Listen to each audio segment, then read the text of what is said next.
We're live. Lyman, thank you, sir, for taking the time today. Yeah, thank you for having me. It's my pleasure. So, as I said to you a couple of minutes ago, is there a little tidbit that the world doesn't already know about Lyman Good? I mean, pretty much I'm an open book when it comes to my purpose in fighting. And, my purpose served is to motivate people who've come from nothing to be able to work hard at everything that they have in life. I was born and raised in Spanish Harlem. A poor family. I was, typical no father in a family. And then basically my mother and I wanted to do something as a hobby together. So she got the idea of putting me into martial arts as a way to also get me out of trouble. I was a street kid.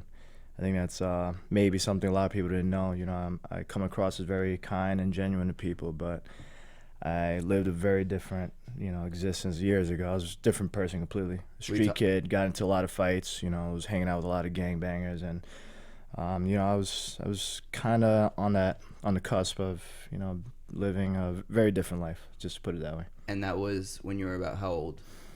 I was born and raised in Spanish Harlem, so I've been there my whole life, but really it got bad probably around 16, 17, in my teens when I was in high school around that time as well. I was cutting school a lot. I actually come from a Catholic school upbringing. It's probably something most people don't know.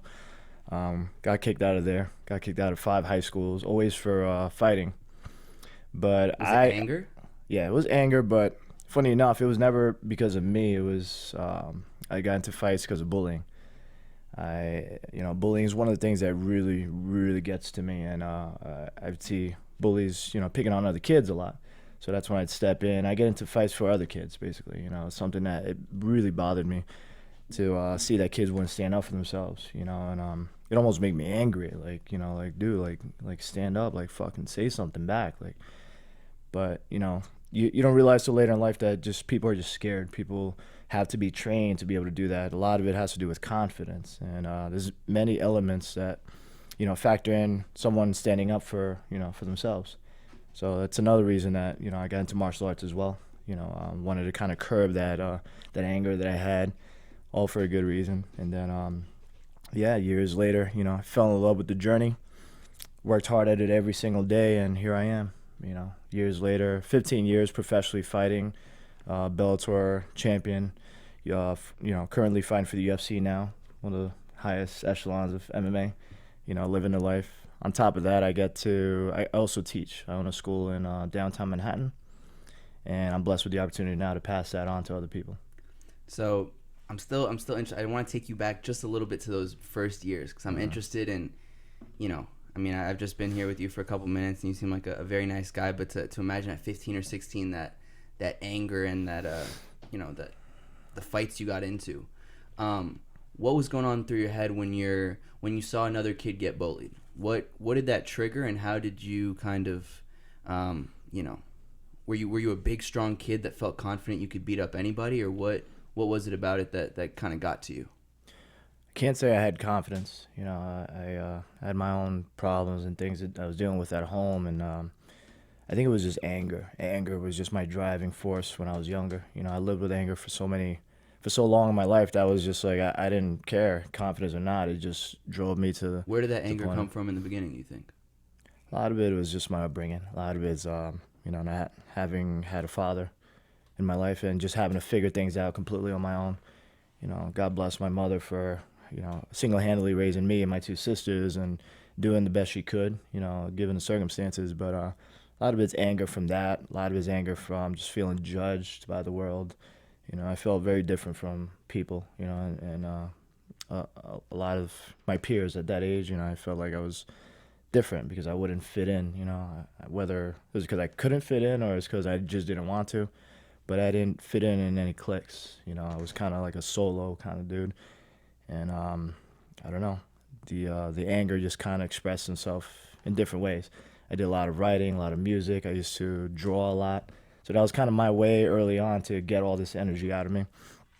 But it manifested itself sometimes, through violence. And part of it is the anger that I had inside, and part of it is just the people that I was hanging out with. There's a very violent atmosphere I lived in. In Harlem back in the days, was, it's a gang territory. There's Bloods, there's Crips, a lot of gang wars and stuff. It was kind of in the middle, seeing it all. So it I don't know. After a while, it started to kind of just manifest itself on me, and I don't know. To answer your question, I think the bullying issue is just it bothers me because in a way, it's like I saw myself in those kids, circumstances that they felt was out of their control, being ridiculed, being meant to feel small, and minuscule, and like they don't belong. That feeling of not belonging is something I always related to. So I think when I saw kids, getting bullied and shit getting done to them, that I'm like, dude, like fucking say something back, like get up and just, like you get so mad for them that I was like, all right, like I didn't give a shit about school. I didn't care a lot back then. And if I get in trouble, who cares? It's just only my my third or fourth high school I've been kicked out of, so who cares? I already got a rap sheet. So yeah, one time I bit this kid's neck. Bit a chunk off his neck as Wow. he was throwing baby powder on this kid, this foreign exchange student, and he was asthmatic and he couldn't breathe, like he was like hyperventilating and everything. So that was one story. Another one was in Catholic high school. What's going on? What were you a big kid? Were you? I mean, now you're. No, I was actually I didn't really eat a lot. I didn't sleep a lot. I had insomnia when I was younger. I was pretty lean. I was actually smaller. But you were at least, perhaps you talk about not having confidence, but were you at least confident in your ability to fight or beat someone up? Yeah, I was just fucking out of my mind, and that's enough for me to just feel like I could, beat anybody. It didn't matter. I've been on the receiving end of beatings as well, so to me, it was just kind of like a way of life. So you were always, most of these like fights you got into were to help other kids that couldn't stand up for themselves, or were you also getting bullied as well? No, I wasn't getting bullied. I was that quiet kid. I was always on the outside, kind of sitting back, and I was very observant. I was barely hanging out with people. So you're like the quiet kid who's on the outside, and then you see someone get bullied, and then something just turns on where you Boils my blood. Like, wow. it was, yeah. It's just I couldn't explain the logic behind it, but I understand it. Do you feel like some of that also is still present in the sense of when you get into the cage to fight? Because now here you are in front of me. Like, I'm sure other than the fact that you're built like a tank, but like when people see you, I'm sure you're still reserved, but then you get into an octagon and you're ready to literally, take someone's head off. Do you still have that kind of ability to switch things on and off? That's as I grew up and started my journey in martial arts and started to learn how to control that, I came to terms with knowing that is a part of me, and rather than trying to erase it, just let it be a part of you that's always there, but you have to have that that control over it. And it's almost like that little kid in me that's always gonna feel that way. There's nothing I can do about it. I just have to coexist with it. So all I do now is I just kind of cage it up and then let it out at the right times, and I use it for a good cause and for the right purpose. So every time I go out there and fight, that kid in me comes out, that anger side of me, all the projected negativities and bad things I went through in life, all that stuff, all that shit, all that like bottled, energy that I've had as a kid. I kind of cage it up and just let them out when it's time to fight. What would your mom say when you would get kicked out of your high schools? At first, obviously upset. After a while, she's like, oh, okay, another one. She's like, all right, scratch off another. But, again, like I love my mother to death. One thing that, later in life, you go back and you appreciate it. You appreciated them, but I was too out of my mind to even, acknowledge. But I acknowledge now, like, the patience she had with me. The fact that she was so supportive in whatever it is I decided to do at a young age. And I believe it's very important to have support in anything you do. It doesn't matter, what direction you want to go in life. When you have that support, especially from family, most importantly, it was very powerful. It was very strong. And I think that's one of the biggest reasons I stuck to martial arts and I'm doing what I'm doing, have a successful career, is because of that, that support I have had from my mom. I didn't have it from other people. I didn't have my father there. I didn't have a lot of family wasn't there, but my mom was there. She believed in me, and to me, that's all that fucking mattered, was just to have that support from her. And your sisters, were you protective of your sisters as well? Absolutely. If anybody tried to fuck with them? Absolutely. There's stories that they probably don't even know that You want to reveal a couple of them if I you hope want. they're not watching.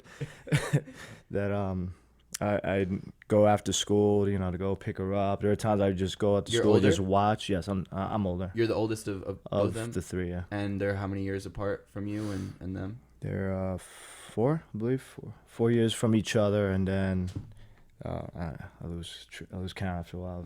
But they're 24, I believe. Okay. The oldest one. Oh, okay. So you're like 10 years older. Mm-hmm. Okay, cool. Yeah.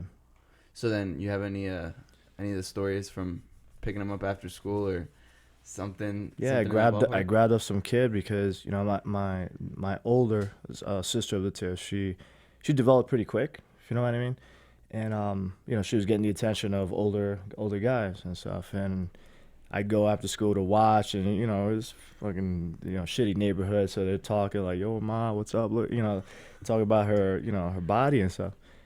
And she walked away, and I grabbed this kid up, pushed him up against the fence, grabbed him over his nuts. I was like, "You fucking talk to my sister like that again, I'll fucking kill you."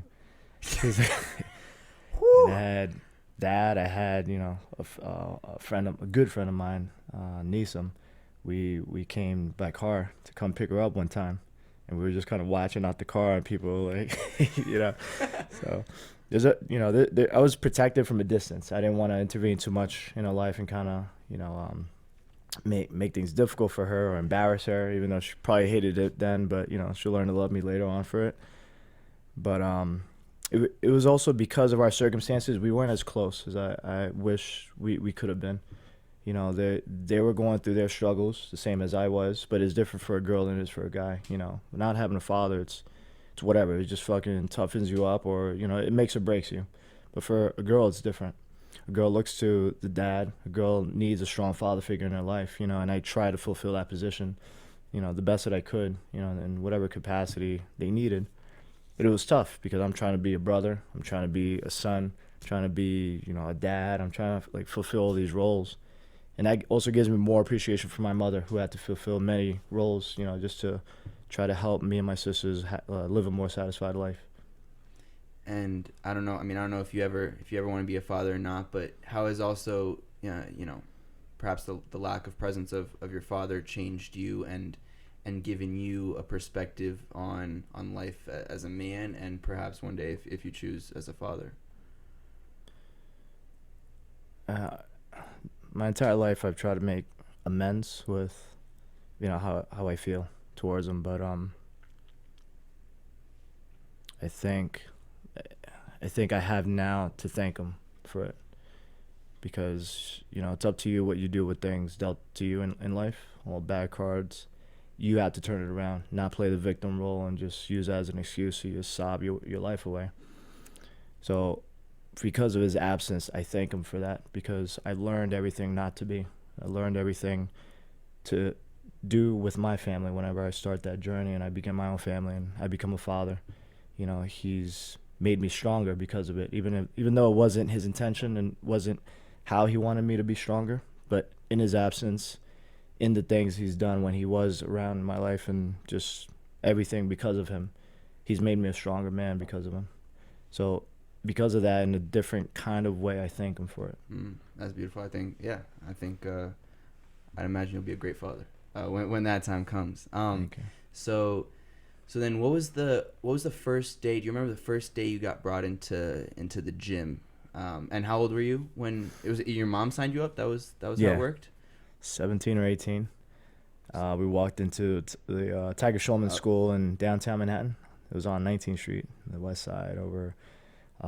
Went into the school, and I don't know, I was too hypnotized by just the visuals, people hitting pads, the sound of leather on leather, just that cracking sound, and just the smell, the stench. I felt like an animal finally walking into his natural habitat.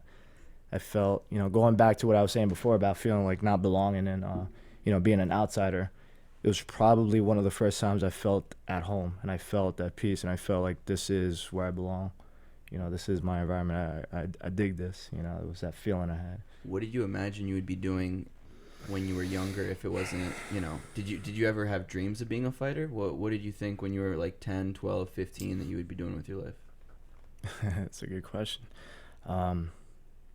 I had aspirations and I also had fears. My aspirations were maybe become law enforcement.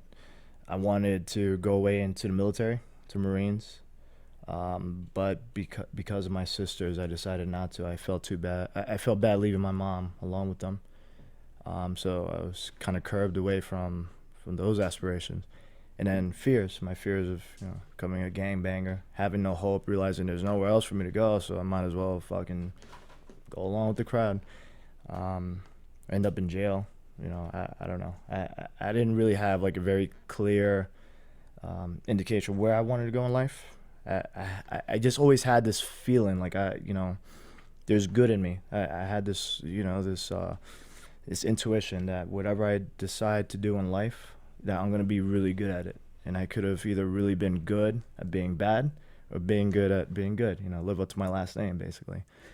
And I don't know. Sure enough, for whatever you want to call it, God's blessing or the universe paralleled me in the direction of fighting, and that's where I am now. And I completely own up to it. I'm blessed for that. So do you feel like the second you walked into the gym, was it that kind of moment where it's like, this is my calling? Or did you were like, okay, this seems kind of cool, like let's see what's going on and we'll take it from there? It was probably more along those lines. I don't think I was thinking fighting. Did you ever watch UFC or MMA growing up or know anything about it? I mean, I was seeing MMA like in the streets, like seeing like brawls and fights, in the streets a lot. But as far as in the ring, I'd seen a few fights of UFC. I can't say I was like a fan of it. I watched it purposefully, but I had seen it before. But it wasn't really my intention when I first started training. I went in just thinking like, wow, this is fucking cool. Like this is awesome. I just felt this just magnetic pull to it. And it wasn't really until later when I started competing, when I had my first taste of a fight and my win and that first feeling of, it was like a drug, and how old are you? I was 18, 21, I believe. 21 was your first professional fight? Yeah. I started pro. I didn't have an amateur career. I was fed to the wolves, just thrown straight in. There wasn't an amateur circuit back then. So the only direction if you wanted to go into MMA and start competing was to start pro. So funny enough, my first card was with Frankie Edgar. Frankie Edgar was on the same card in Jersey. It was Asbury Park for Ring of Combat. Right, because I was looking at your record and it was like, I think a lot of your first fights were all Asbury Park, right? Yeah. And then it was there. Eddie Alvarez was in the same card when I first started. Some legends on that card. Yeah, I feel old now. You're not even that old. Yeah, you got some time. So then you're racking up some wins. What's going on? I mean, were you naturally like what were your coaches saying? Were you naturally kind of gifted at doing organized mixed martial arts? No more street fights, or was it were you in the gym every day those first couple years? What were those first years like? I wouldn't say talent was on my side for sure, but the one thing I could wholeheartedly say is I had the raw ingredient of just tenacious, just constant. I wouldn't give up. I just have this very stubborn nature, and I don't give up. I think not ever giving up, plus being stubborn, and just the will to just want to keep doing something no matter how hard it is, because at this point in my life, that's already what I've learned, from just my situations. Those ingredients lended to success later. I can't say I was the most talented. I was very like street brawlish, and if anything, I gave my my coaches at the time a hard time with trying to train me because I wasn't a blank sheet of paper for them. I came in already like learning like haymakers, being wild, and just like it was a mess when I first started, But I was just I think one of my styles for starting off was they knew right away I'm very explosive. And that's, to this day, that's still my style. I'm very explosive when I fight. But, those elements combined is kind of what helped define my style when I first started training. And then you get signed to Bellator. Mm-hmm. You become the first inaugural Bellator Welterweight Champion. What was that like? That was probably one of the first milestones of my life I felt I had accomplished. Sometimes it's not so much the outcome of something, the win of something, but how much you put into it for that to be the outcome. And this is, I don't know if people are aware, of when I went through that tournament, I slept in a cage, the cage in my gym. Are you serious? for 3 months. My coach said, if you want to win, let's sleep in the cage. Stay here. You're not allowed to go home. So I bought a mattress. Every night I dragged the mattress into our cage in the gym, and I slept there throughout the tournament. Wait, so for the 3 months, so it's a 3-month tournament. Yeah, because you compete every month, once every month. So every 30 days. And the whole time you're sleeping on a mattress that you would drag from the back or whatever into the cage at night and sleep in the cage alone? Yeah, alone. I was the only one in the gym. This is on 19th Street in Manhattan? No, this is Elmwood Park in New Jersey. This is where all the fighters train. So in the 19th Street school where I first started training, that was kind of like a school for anybody to come in and train. And then maybe like 1% of the people who train there end up actually competing at that level. I was one of those people. Then if you wanted to train for a fight, we'd have to go to a location in New Jersey. And that's where all the pros fight. So you're what, you're like 23, 24 at the time in that ballpark? I forgot. I don't know. And around that so age. so his only option was if you want to become champion, you're sleeping in the cage. That's how my coach laid it out to me. And what's in your head? Are you thinking you're fucking crazy? I'm gonna go and sleep on a real bed? Or you're like, oh no, okay, All right. Right up my alley. Okay. I mean, I have no ties to the outside world. At this point, I have this relationship with training and with fighting. It's this love affair that I have with it, that there's nothing outside of that. So if you tell me I got to sleep in order to become a champion, sleep inside a cage, okay. Were you convinced that if you didn't sleep inside the cage at night, you wouldn't become champion? Or you? I don't know if that's how I was thinking, but it was just I knew. See, my coaches, I have two coaches. They're brothers, the Shulman brothers. One is very technical, and he's amazing at, getting the physical and technical aspects of, your game, getting up to par. The other does the same as well, but he's also very mental. And he was the one that, Tiger Shulman was the one that came up with the idea, told me to sleep in the cage. And he says, when you have this nature of self-denial, you always have this expectancy that you always have this feeling that you're tougher than the other person because you gave up things that the other person wouldn't have. And at the end of the day, when it comes down to the wire, it's a battle of inches. Who gave up the most? Who did the most? Who sacrificed the most? And when it comes down to that darkest hour, the hardest part, the toughest of the tough, that's what it winds down to. It's just a battle of inches. So yeah, your opponent's training for you. He's training to beat your ass. He's training to take everything that's yours, and he wants to embarrass you. He wants to knock you out. So you're even there. What else can you do, to edge out competition? And he says it's mental. A lot of it's just what you do mentally, because physically you're capped. Your opponent is capped. You can only train so much. You can only do so much. So mentally, he says those who give up the pleasures in life, little pleasures, simple things, eventually become tougher in their minds. And he also said that it's like a dog. Like you just feel territorial if you sleep in a cage and then you compete. You'll feel like a dog that's in your cage and they don't belong there. Wow, that's one of the most insane stories I've ever heard. I've never heard of any other. I've had a couple fighters and I have a couple more. I may never hear a story like that ever again. I swear to God, I slept in there, and sure enough, he he was right. Huh? Was it somewhat comfortable? Could you? The bed was, at least. I mean, you get used to it. I also had insomnia. That I was struggling with when I was younger. So I slept in parks and benches and streets, subways. It's I'm able to. I'm very nomadic. I'm like a nomad. I can sleep wherever. It don't fucking matter. So you're training, I'd imagine, basically every day during those 3 months. And then Sundays I had Saturdays I had off. It was the one day I had off, but 6 days out of the week I was training. Did you even leave the gym? Yeah, there's a neighborhood you go walking and stuff, but for the most part, just staying in there. So it's sleeping in the cage, but it's also staying in the gym. And I had a meal prep company bring me food.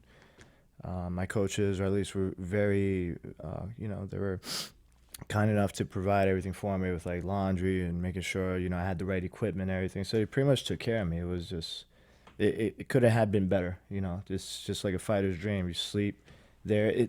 It's kind of equivalent to when you go to Thailand, you go on like one of those camps, You sleep there, room and board.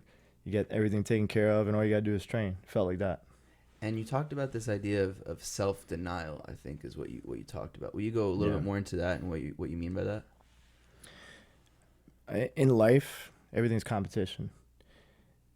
It's the little things that you do that add up to the bigger decisions you make later in life. For instance, when you give up little things, like for example, it's the simplest things, but it makes sense in my mind. It's like when you bite your nails, you give that up as much as it's an urge. When you don't give into the urge, even though it seems like it's small, it's nothing.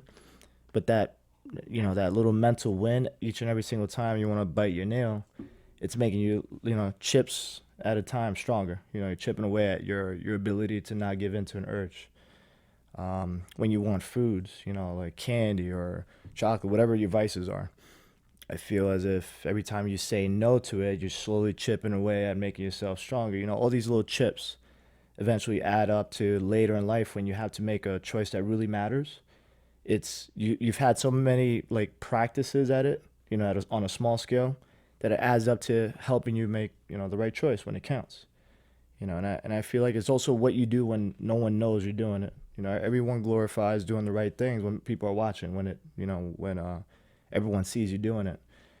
But it's what you do in the dark. It's what you do when no one's around. It's what you do when people don't even know that you're doing it that makes you stronger for the times that they do count in front of people. So for you, it was also it was that combined with kind of removing those outside pleasures to just get you focused on the task at hand. Yeah. Is that correct? Mm-hmm. And because I mean, you hear some of those crazy stories from those crazy boxers like the Tysons and the others who would give up sex for their whole training camp. Yep. What is it, do you feel like, in your head about giving up a pleasure that helped you hone in on exactly your next opponent, the task at hand? Did it make you only think about what you were doing next? Yeah, I think it's you look at the person that's standing across the cage from you and you objectify him. You say that you're the reason why. You're the reason why I've been sleeping in this cage. You're the reason why I'm not at home every night. You're the reason why, So you project that on your opponent. That plus what I said before is, that I channel that, that kid in me that grew up and it was, went through the hard times and everything. I let him out of the cage. It just made me very, very violent in that cage. Wow, that's so interesting because I think some in the other fighters that I've talked to, it seems like for you would you say you don't fight angry because you fight smart and you fight technical, Yeah. but in terms of emotions, would you say you fight angry? No, anger clouds judgment. So how do you differentiate? Saying you're the reason why this, that, and the other thing, but then also make the right calls, stay calculated, and stay. I guess that takes training. Being able to just curb that energy, being able to control the direction. It's like it's like a rocket. Rocket is gonna propel in any direction. It doesn't have trajectory, it doesn't have aim. It just goes. But if you could put a remote control on that rocket and then guide it, then you're guiding energy. So to me, it feels like I have that, that propelling anger, that propelling energy. Because at the end of the day, what is anger? It's energy. It's not necessarily a bad thing, but it's just energy. If you could guide that energy across from you into that, the opponent standing across from you, guide that energy towards the right thing too. I think that's probably, to answer your question, is to guide it to the right purpose. You're angry, but you're not angry at this person necessarily. You're angry because of this person, and your job isn't to hurt him. Hurting is something that will happen during a fight, but your job isn't to hurt him. We're not in here to kill each other. At the end of the day, it's a sport, but your job is to win. So, when you guide that energy towards that, you have to win, but violence is a byproduct of it. What might happen in a fight to the person or to you even is a byproduct of that. You just got to kind of keep your focus on the right thing. That's interesting because, when you think of fighting, you think of, at the end of the day, when you're looking to get a finish, especially unless you're subbing someone, but when you're knocking someone out, you're hurting them. Yeah. You know what I'm saying? Do you ever feel like you want to hold back on? I mean, no, because I've watched your fights. You're not holding back when the guy's hurt. But do you ever feel bad about potentially hurting them or inflicting pain, even though it's not necessarily your intention? I mean, well, it is your intention because that's the way to finish the fight. But how do you kind of separate, the emotion side of, okay, I'm hurting someone and I got to go out there and do my job and finish them? It's funny you ask that. So in this last fight in Madison Square Garden, I kind of went back to that a little bit. And Madison Square Garden and the hotel we stayed in was so close to home. I moved out to Jersey, and I'm not far from the arena, probably about 20 minutes. Anyways, point being is that I could have gone home every night and, stayed in the comfort of my bed. But my girlfriend and I were kind of talking about it, and we kind of both mutually agreed that it's time to get back to that Lyman that stayed in the cage, gave up his pleasures. And although home is so close, we came up with the decision, why not stay at the hotel?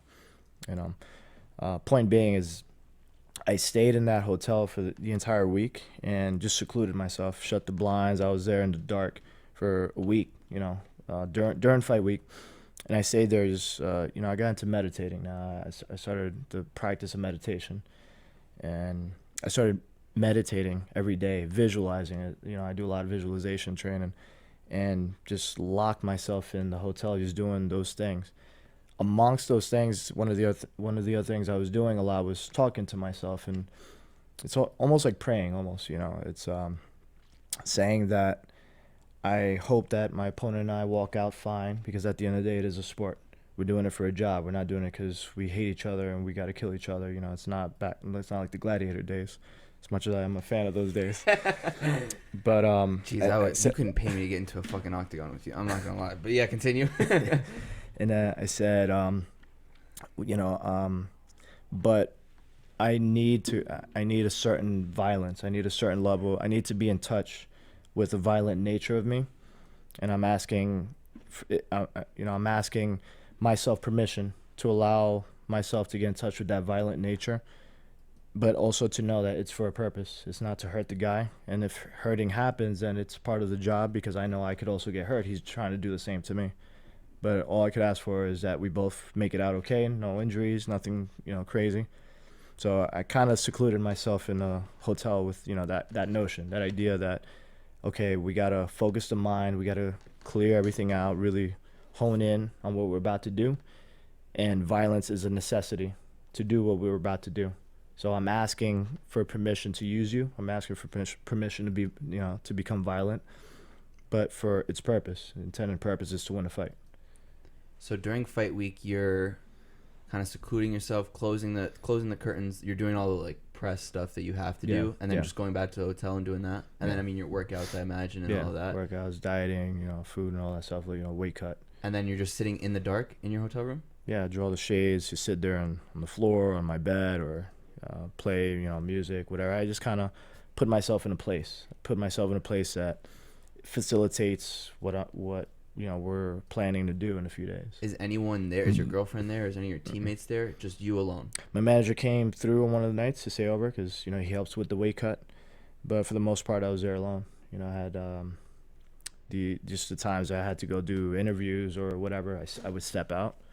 But I was alone pretty much for the entire time. And do you feel like that made a huge difference for you?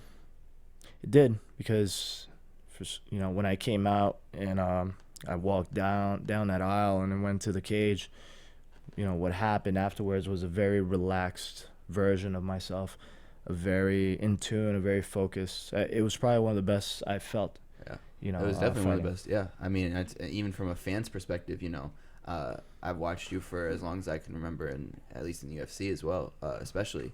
But I mean, people. I remember that the knock on you or the criticism that people would say would, take him into deep waters, let's see what he can do. Mm-hmm. You got taken into deep waters and you knocked the guy out, especially a guy who has cardio for days. Yeah. Good wrestler.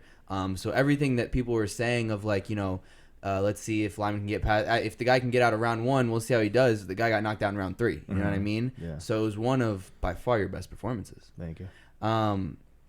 So do you think? I'm also curious. So after those 3 months you spend sleeping in the gym, and now this preparation for this fight where you're, staying secluded. Have you done that for most of your fights? Were the ones that perhaps your performances that perhaps a couple of the losses or the ones that didn't go your way, were you not doing it for those fight camps? What was that like? I think I definitely wasn't. To answer your question,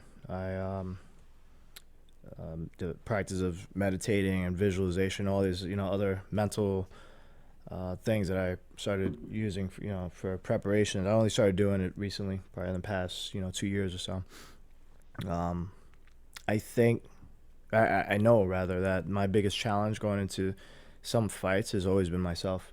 In the bigger scheme of everything, my opponent really has always been myself. There have been fights that I've lost that I felt like I lost to myself because it wasn't so much. Not to discredit my opponent, he's very skilled. All people are to be able to compete at that level, but it was just knowing that I didn't pull out the best version of myself that day. Was always and has been my biggest challenge. Was just to get my mind to be focused for that one specific time. You train for 3 months to be perfect for one day, if you think about it. So my biggest challenge has been to be able to pull out that best version of myself that day of. And do you think you would do that again? The sleeping in the gym for 3 months, or perhaps is that not? Or they're now doing it other ways of just like fight week, secluding yourself is enough to kind of hone in mentally, or would you do that again? Do you think? I would do it again. I'm not opposed to it, but I think out of it, what I understood what it's for and how to get to that. I learned how to do it in other ways. That's why I was able to, do it in the hotel, for the week during the MSG fight. So I kind of learned the core of it. What is the purpose of sleeping there? It's basically to rid yourself of pleasures in life and rid yourself of, the mundane, the casual life that you live every day. It has to be different. What you're about to do, it's special. So you have to treat it as such, and you can't act as if it's just any other day. You have to really prepare your mind, get ready, because it's as important. This is what you're about to do. It's your career, it's your legacy, it's everything you're fighting for. And is when you're telling your girlfriend, like, what's that conversation like? Like, hey, babe, like for this week, I'm kind of on my own. She's cool with that. She's completely cool with it. She's. I'm very lucky to have somebody who's understanding, and not just understanding, but she'll push me. She pushes me out there. She'll literally kick me out the door, be like, get the fuck out of here, go train, get your ass up. Like, there have been times where like not feeling well, but she's like, waking me up from bed, like, we gotta go. In the mornings, she'll send, like a message, of just like a motivational message. She just does a lot of things just to really facilitate fighting, because it's hard. Fighting is a very selfish sport, and it's a very selfish thing that you do. And when everything else, for example, teaching, is I teach and I fight, but they're opposite of each other, because fighting is selfish, teaching is selfless. How is fighting selfish? Well, because you have to do everything for you. It's about your diet. It's about pushing everything aside so that you could make the time to make sure you're getting trained properly. And I don't mean selfish in a bad way either. Right. I mean, rightfully so selfish, because you can't be doing other things, because then you lose your focus. It has to be, at least if you want to be successful at it, you have to really hone in. Anybody who's good at fighting, you'll see that everything for those 2 months during fight camp is 100% just around their training. Nothing really exists out of it. Some people are able to juggle certain things, and they have to as well, because they have families, maybe with kids. So it's not like they can just abandon their kids, but they find a way to do it. But at the end of the day, their real focus, mentally at least, it's really on the fight and everything to help, the success rate of that fight. And do you think because you teach and you talk about this, fighting being selfish and teaching being selfless, do you feel like because you do both, it balances out kind of perfectly? It does, and it's a challenge though. It's definitely a juggling act because when you're there and you're teaching your students, you have to, first of all, I have to show up and, being tired after, because I train in the mornings and I teach at night. So you have to be able to kind of put that aside and not let it be about you. Oh, I'm tired, Like, so what? Like, they're there for you. Be there for them. Suck it up. Go there and teach them the best that you can and coach them the best that you can. So in a way, it kind of inadvertently makes you tougher too because, like you have to keep going, no matter how tired you are.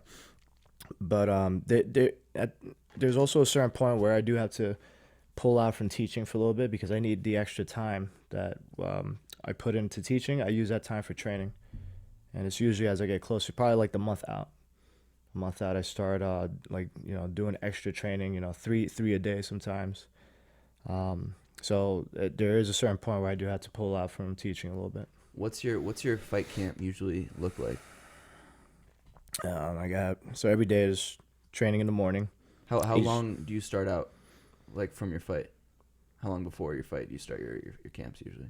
8 weeks. Okay. Preferably, I mean, there's been a 2-week mark one time. I had a 2-week notice fight. But essentially a fight camp is 8 weeks, and then so you have 8 weeks to prepare. Usually you want to already start the 8 weeks, in shape. That's why you don't want to, like, in 8 weeks we got to fight. Oh shit, let's get in shape now. You always want to be in shape, always want to be training. So you have like a baseline. And then once you get the call, you sign, the ink is dry, you're good to go. 8 weeks of just hard training. Now we start, as the weeks go by, you start intensifying it. But then you taper off probably like a week before, 2 weeks out. Everyone's a little different there. I do usually like a week out, because I want to get an extra weekend of like hard sparring and, training like pretty hard before the fight. Training every morning. Certain days I train again at night. I do strength and conditioning at night on certain days, and then on the weekends, and then I have my wrestling days as well. So it's kind of all over. I create like a whole schedule with it. And the thing that I love, and actually the way that we were kind of put in touch was because I had, as you know, Julio on the show, Julio Arce, featherweight. And what him and I talked about was how closely knit you guys are at Team Tiger Schulman's. Yeah. You, Julio, Shane Burgos is going to be here on Tuesday. Nice. And the rest of your team that you guys have there. Mm-hmm. And I know you guys try to usually be on the same cards together. I mean, it was so cool. MSG, it was you, Julio, and Shane. Twice. Exactly. Yeah, exactly. 2 times. MSG. Is it? Do you prefer always going through camps with your brothers, kind of all being on the same card? Does it make it easier for your coaches and for you guys to motivate each other and to push yourselves? There's definitely a plus to doing it all on the same card because the energy on the mat is unreal. It's just all of us fighting. We're all training. We get a lot of outsiders who come in for all of us. So it's just a cool vibe. Just, the energy in the gym is different.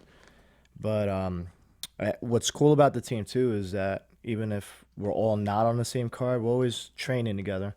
So even if one of us is fighting, we're still there for each other as if, we were on the same card, which is, pretty damn cool. We're trying to do our best, train year round so that we're there for each other. And, in the case where it's only one of us, it's still good. There's still a lot of energy on the mat. But when we're all on the same card, it's just like, it's crazy. It's just, we're all training hard. Our coaches get excited, that they're just, it's different, And what's your diet like usually during a fight camp? So I do intermittent fasting. It's one thing. I love intermittent fasting. Yeah. Well, just to keep somewhat slim. Yeah. But how do you do yours? Nothing crazy. Probably like nothing super calculated. Just I try to eat my first meal at like 2, and then eat my a dinner at like 7 or 8, and then go for like a 16, 17 period gap of time without eating. Okay, that's similar to mine. I do the same. Funny enough, I adopted intermittent fasting by accident. So I have this thing where in the mornings, because I train every morning, I can't eat before training. And this goes back to when I first started, fighting, period. So in the mornings, I don't eat because I can't stomach food before training for some reason. It's just my adrenaline is so high. It's like I want to puke it back out. I don't want anything slowing me down during training. You don't feel nauseous though? I get nauseous. I'm telling you, like it's like my body saying like, no, fuck you, like No, but stay light. I'm saying if you start working out really hard without Oh, eating, without do food, you not get? no, I feel my best. It puts me Wow. so I did it physically because I just couldn't stomach food. But the longer over the years I've been doing it for, I realized like, man, this is hard, but it's making me tough. Puts me in this like survival mode almost when I'm training. And now I guess to a point where it's ridiculous. I try to go like a day entirely without eating sometimes, No, while you're just to training. push myself. Yeah, just to push myself to almost for like shits and giggles. Where I'm like, all right, I got a strength training, a strength and conditioning session coming up. It's gonna be an hour. It's gonna be pretty tough. Can we do it? We haven't eaten yet. I think we can do it. Let's try it. Let's try it. You know, so I my, feel like my mind. I feel like you could live in the fucking woods at this point. Like no, you should do Yeah. your next camp in the middle of New Jersey's like forest, and I feel like my- you'll be ready. That might be a good idea. I'm telling you. If I get eaten by a bear or something, you'll know why. I feel like you could beat the bear up. I don't know. Also, you're into hunting too, right? I don't hunt, but I do shoot though. Okay. Um, But sorry, go back to your diet. I'm curious about your diet. so yeah, so in the mornings I couldn't eat, and then after training I still can't eat because my adrenaline is still so high. It takes me a good hour for me to calm down, and by the time I'm actually hungry, all said and done, it's probably like around 2 o'clock.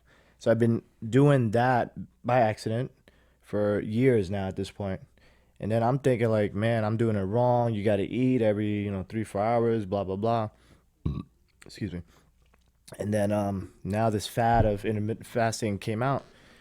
And I'm like, oh shit, I've been doing it right all along. Like I was doing something right.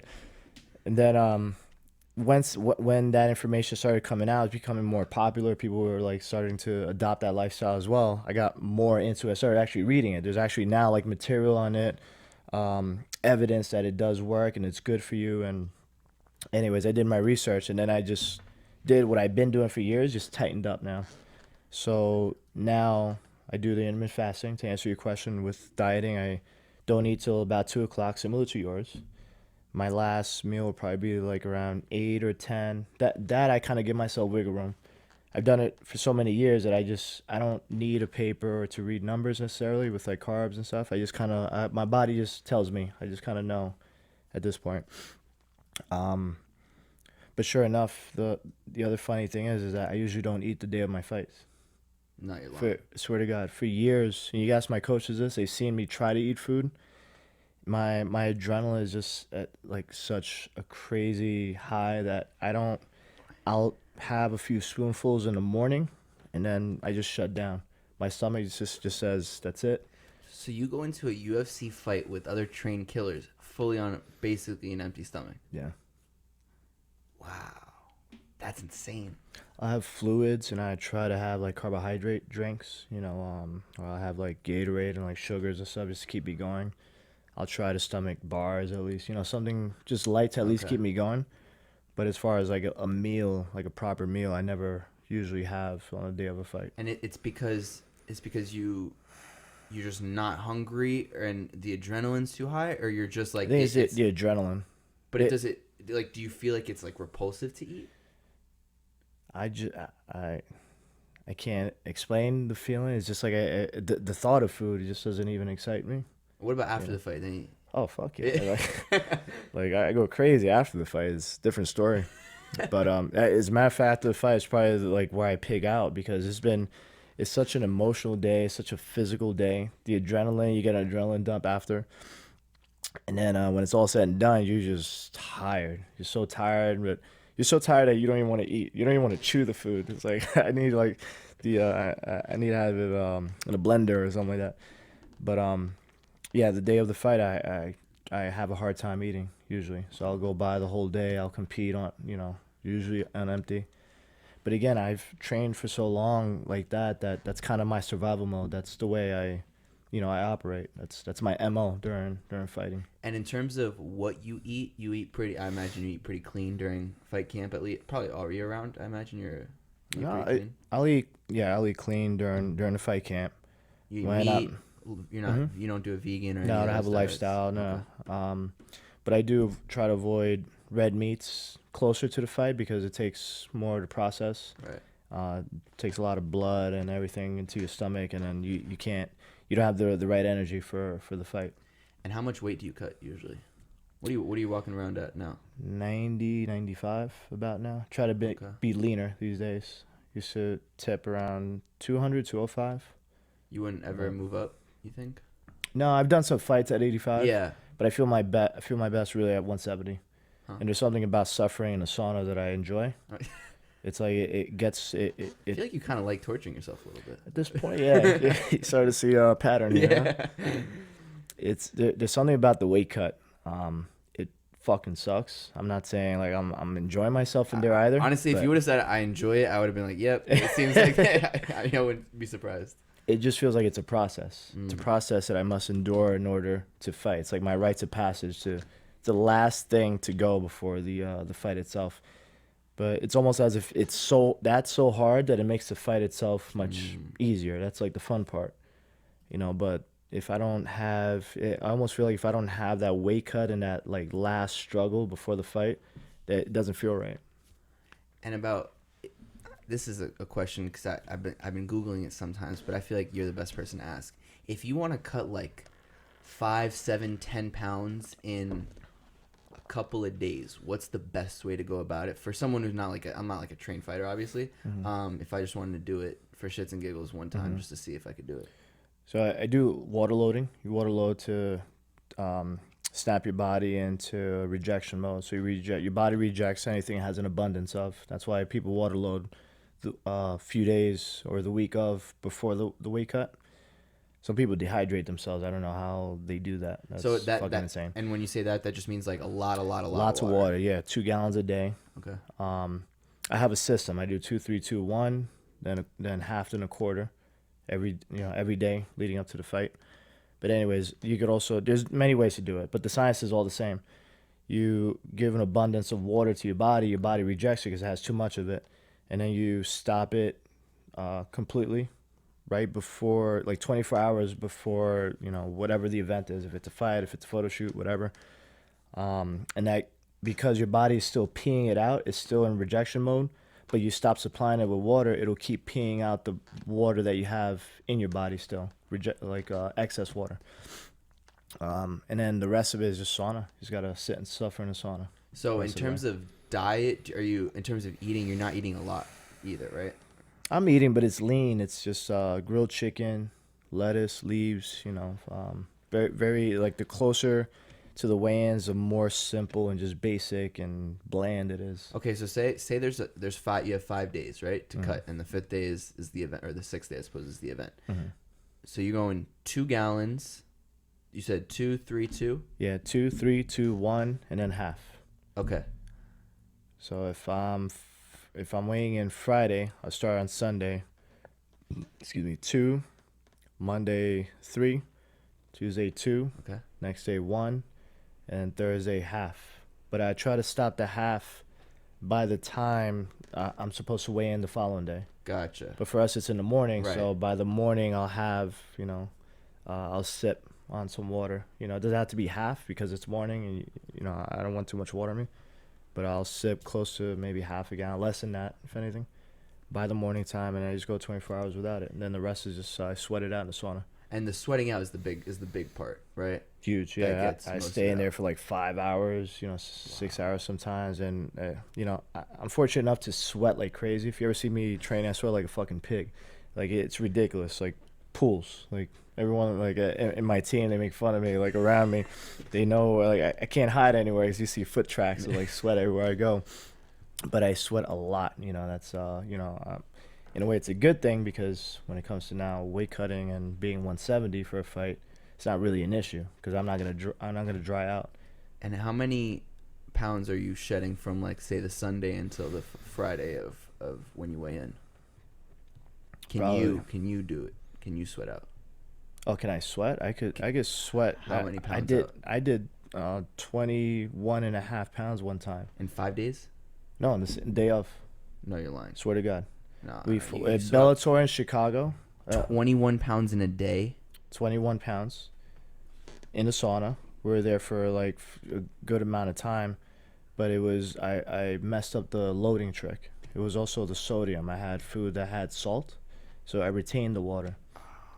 And then we were also traveling. So with travel, it was my first experience with traveling with water, because you keep water in you. So anyway, sure enough, this was a Bellator fight.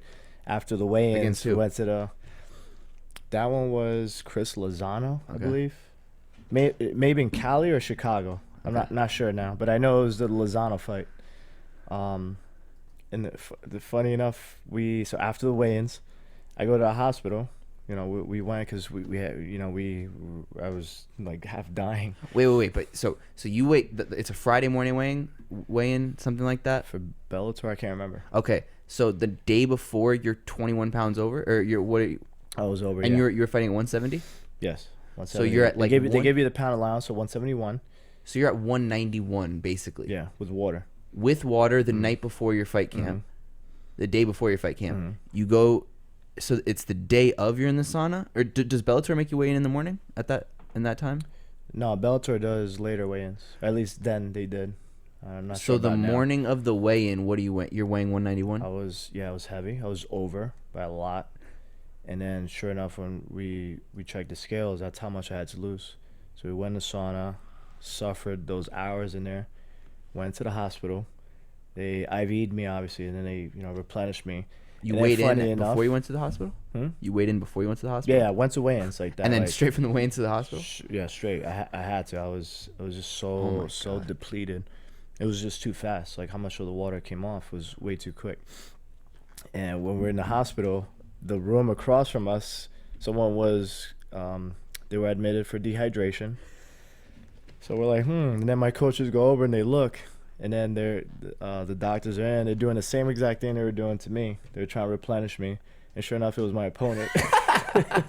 I heard it was Chris Lozano. He was literally in the opposite room across from me. But yeah. That's hilarious. And did you so was that your worst weight cutting story, would you say? That's one of. Another one was for Cage Fury, CFFC. It was the first pro fight for Kimbo Slice. I was on that card when he fought Ray Mercer. I was 13 over, but I had to be at the weigh-ins.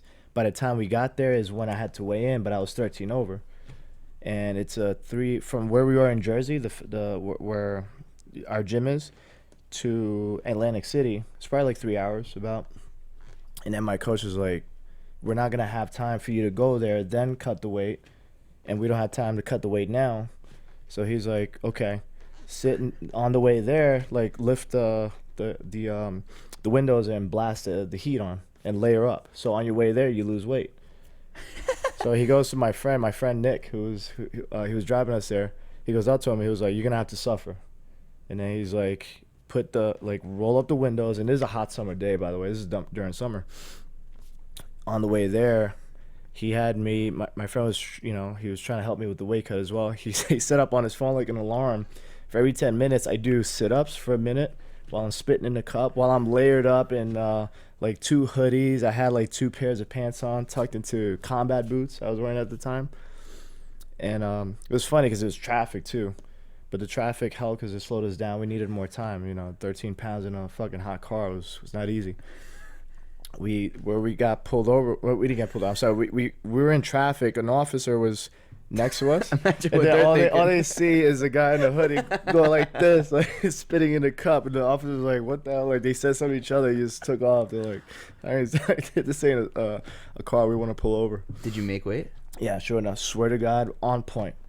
Have you ever missed weight? No, never. I've never missed weight. I take that very serious. Obviously, like I'll do what it takes. I'll cut off fucking fingers. Wow.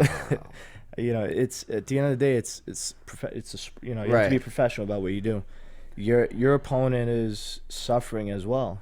So out of respect towards your opponent and to the sport as well, like do your job. So these were just a couple like mishaps where it's just like, fuck, this is not going the right way, and it's crunch time. We got to get there. That was probably 2 of the worst cuts were those. The one where I was over by 20 pounds and the one that I was over by 13, and I had to cut on the way over there. That's an insane story. I can't even imagine what those officers are thinking. They're probably like, who is this crazy motherfucker? Well, the funny thing is, my friend's in his underwear. He's driving in his underwear because it's so high. We stopped at 7-Eleven. He's drinking a Slurpee. And I'm over here like bundled up, going like this, and it's like doing sit-ups on the passenger side. But the craziest part about that too is that like guys like you, I mean, I have a lot more weight that I can cut. I mean, you're you're built and you're strong. It's not like you have a lot of. It's great. Weight cutting is really a science, because there's not. I mean, look at you. There's not a lot of weight to get out, but apparently there is. A lot of it's body composition. So the more muscle you carry, the more water you hold. Okay. So that's another reason why I also sweat a lot. It's just because it's mostly muscle. I don't have a lot of body fat, but the water would just pour out of me.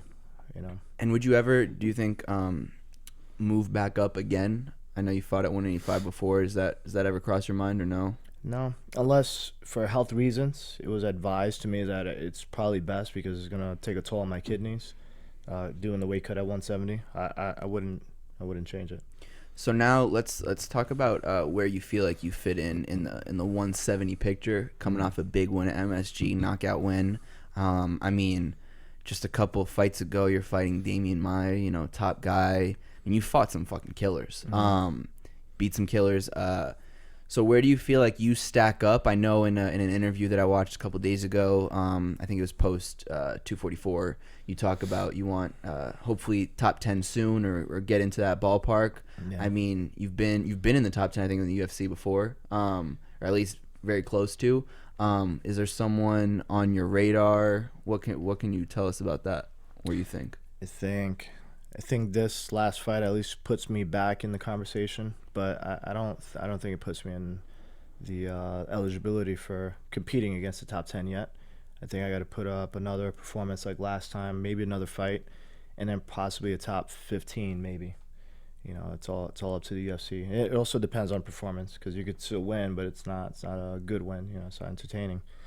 So it depends. I think one more fight with a good performance or a knockout or two more would probably put me there again, to be able to compete top 10 or top 15.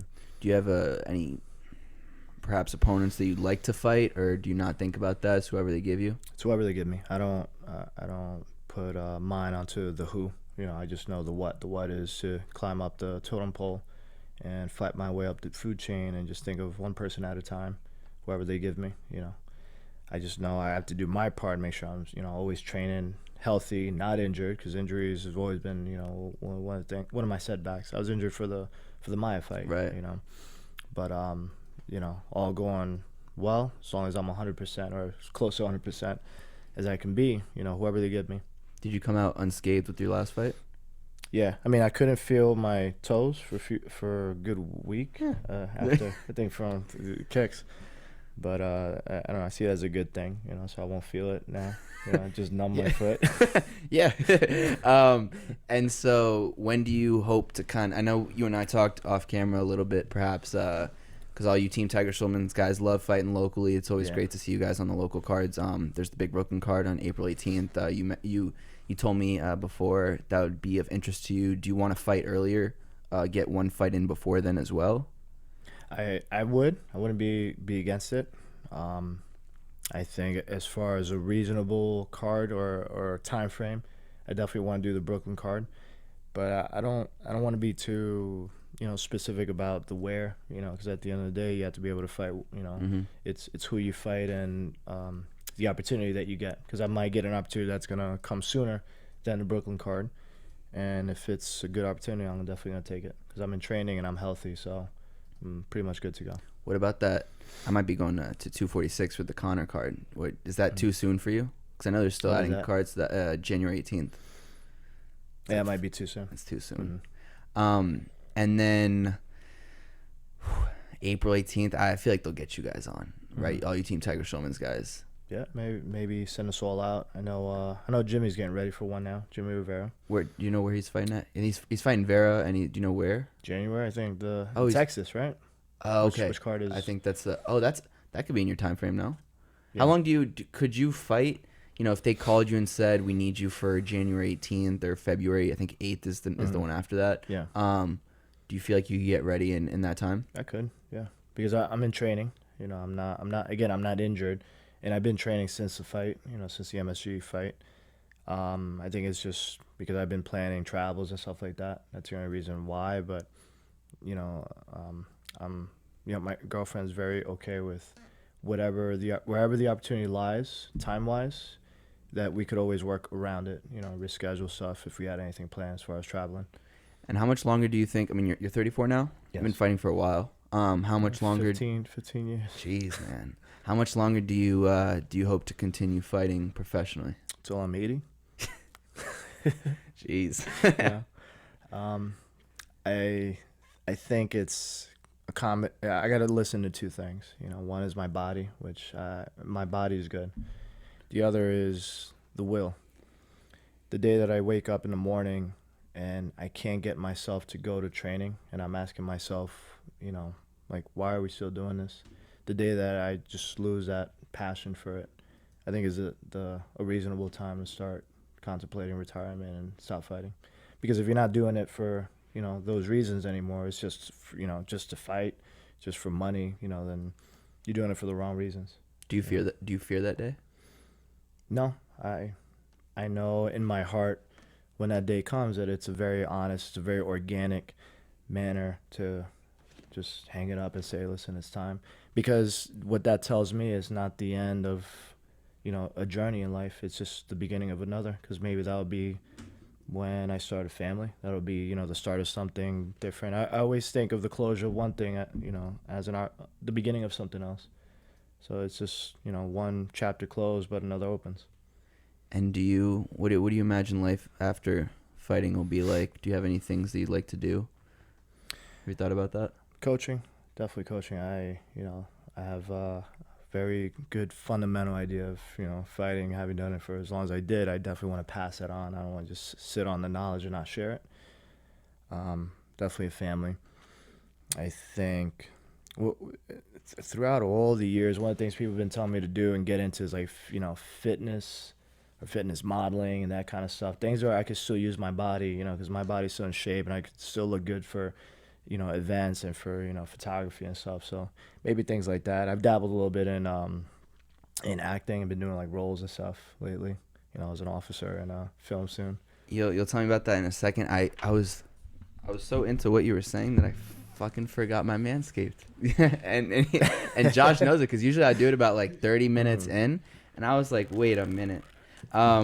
Support for Where's This Going comes from Manscaped, who is #1 in men's below-the-belt grooming. Manscaped offers precision-engineered tools, Lyman, for all of your family jewels. I mean, I think you probably only have two, I'd hope. Manscaped has redesigned the electric trimmer. Their Lawnmower 2.0 has proprietary skin-safe technology, so this trimmer won't nick or snag your nuts. Lyman, do you have any good manscaping stories for us? Yeah, one I have a recommendation actually. Okay. Is when you do decide to manscape, because I'm a believer in it. I do it. Take your time. I did it one time in a rush, and sure enough, just bloody, lots of little nicks and cuts, but patience. Patience. Have the time to do it. I might have to hook you up with some Manscaped. Yeah, I'll get you their Lawnmower 2.0, because as I was saying, these manscaping accidents are a thing of the past with this Lawnmower 2.0. Mm-hmm. The other thing that's disgusting is men that use the same trimmer on their face as their balls. I don't know if you do that. No, I have. Maybe you have it. One of those family pack of razors. Beautiful. Always new ones. Besides, you don't want like used razors down there. Exactly. You want it clean every time. Exactly. And Manscaped also has the Crop Preserver. Are you familiar with this? It's an anti-chafing ball deodorant. Really? For you smelly athletes that sweat like motherfuckers when you're training. It's an anti-chafing ball deodorant and moisturizer, actually. You already put deodorant on your armpits, so why are you not putting deodorant on the smelliest part of your body? It's funny because I have a separate deodorant for that. Really? I use a deodorant, not this. I definitely have to look into that now. I didn't even know it existed. But I have a deodorant for my underarms and a deodorant for down there. That's brilliant. I see. You're the first person that said that, but you're ahead of the game. I have such a pet peeve about smells. Ask any of my teammates. The first thing I do before training, I spend a good 10 minutes showering before training. I don't know how dudes could roll out of bed and just go straight to training with that funk. They got that morning funk. They don't brush their teeth. Like it drives me nuts. I have such a pet peeve about odors and like body. Huh. Like We need more people like you because Yes, please. too many people. I Too many definitely people smell. advocate for Manscaped. For Manscaped. Mm, We'll hook you up. Manscaped. We'll hook you up.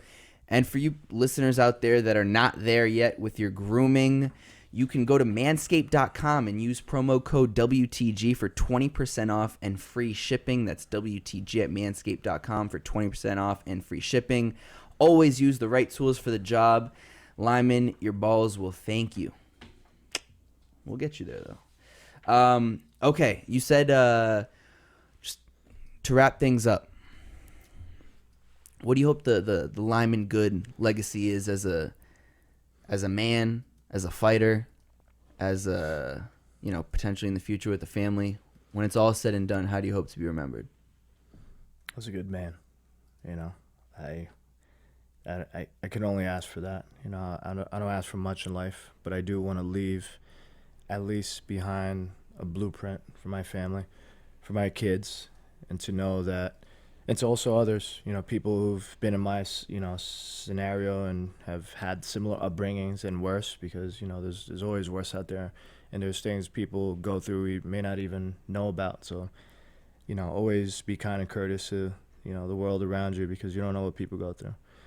I want people to understand that no matter where you are, where you come from in life, that as long as you dream, and as big as your dreams are, you have to have the will and determination, and never give up on what it is that you want in life. Doesn't matter what it is. I've been ridiculed. I've been told I couldn't do what I'm doing now for a living, and been judged for it. I've been through a lot. For where I stand now, I want to leave behind that that idea, that belief. I think one of the biggest things I've had to learn is just believing in yourself. A lot of it is just self-belief. Self-doubt is probably one of the worst things for dreams, for people to go and, into whatever they want to do in life. When you doubt yourself, you don't believe in yourself, it'll never happen, or you're just going to have a very, very long, hard road towards it. Always believe in yourself. And I want to be remembered by my children, as someone who was there, because I didn't have that, in my life growing up. I want, whether it's a daughter or a son or whoever it is, and great grandkids one day, that at the end of the day, I want to break my cycle, because it's not just with my father. My father didn't know his father. I don't know if people know this. I'm the third Lyman Good, or fourth rather. Wow. So Lyman Good, the third or fourth. I don't know. We lost track, because there's just this generational passing on of bastards. We just don't know each other. My father didn't know his father, didn't know his father. So I want to break that cycle. I want to break the cycle of, just everything. I want all the change to happen here with me. Whatever it takes for me to do that, that's the road and the life I'm going to live until that happens. And for those kids that were maybe in your similar position growing up, perhaps without a father, growing up in a tough neighborhood, who didn't have the belief and confidence in themselves, and and struggled to even find a path to finding that confidence and that belief in themselves, what would you say to them to help them? To not victimize yourself, first of all. There's many people out there also don't have people in their lives, people don't have mothers or fathers, or anyone. So do your best to not play the victim, because when you do that, it's a very, very windy, long, downward spiraling road. Tell yourself that whatever it is you want for yourself, be that for yourself. I didn't have certain things in my life, or rather than complaining about it, I became those things so that I could give that to other people, or even myself. But it's hard to live it and try to do it for yourself. I'm trying to live it and embody it so that I could give it. So I think the biggest thing is just everything's perception in life. Don't victimize yourself. If it happens, I'm sorry that it did, but know that life can get better, and it will. But it's a matter of perspective. Just look at things, in a positive way. Use everything for positive. That is the best tool you can have in life, is the ability to turn a bad into a good. How you view things in life is the strongest weapon you have. Your mind is, really. But the lens that you view life from is also a very strong and important one. So if you don't victimize yourself, and whatever it is you say that you don't have, all right, it sucks. it is what it is, but be those things so you can make a change for the next person. Beautiful. You can find Lyman on the medias, on Instagram at Lyman Good MMA, on Twitter at Lyman Good MMA. Man, we look forward to, one, seeing you back in the cage soon on this journey, and two, it was just an absolute pleasure and honor to have you on my show. I think I learned so much about you because, you know, when I do my research, you can learn only so much on the internet. But I think you have an unbelievable story that I hope that more people, by listening to this, are going to know about. I think you could, man, I think some of the things that you're telling could be in a book or a movie or a TV show or something. Mm-hmm. But I'll be rooting for you in all those fights and in your life after. I wish you nothing but the best. And I know, you know, it's beautiful to hear you talk about your life and your relationship to fatherhood and all that. And I know you'll be a fantastic father when the time comes. So thank you so much, man. Thank you for having me. Appreciate it. Beautiful.